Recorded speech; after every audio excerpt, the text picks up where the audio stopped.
Magandang araw po sa inyong lahat. Ito po si Brother Rialwin Doctor ng Bertie Baptist Church Bicol. At narito po ako para po magbigay po ng missionary update ngayon pong buwan po ng March. At nais ko naman pong i-report po sa inyo na ngayong March po ay meron pong 130 salvation at meron pong 6 baptism.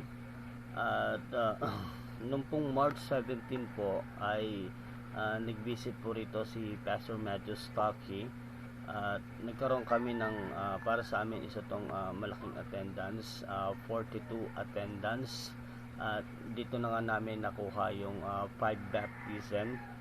At ito lang March 27 to 30 po ay nag-participate po ang Bertie Baptist Church Bicol sa Soul Winning Marathon at nagkaroon po dito ng 72 salvation. At ngayon pong month po na ito ay nasa serye po kami ng pag-aaral po tungkol po sa missionary journey ni Apostle Paul.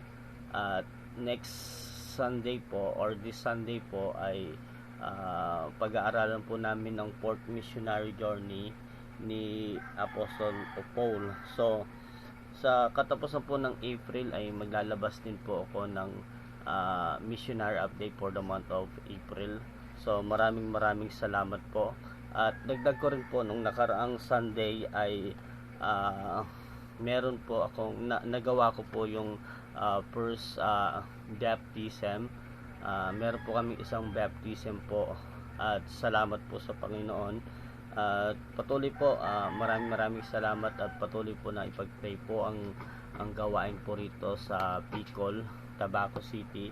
At kung meron po kayong mga relatives o mga kakilala na naghahanap po ng church ay pwede nyo pong i-recommend ang aming pong church. At matatagpuan lamang po kami sa Barangay Tagas, Tabaco City. At dito lang po kami sa 3rd floor po ng NWOW building. So welcome po kayo. Maraming salamat po at God bless.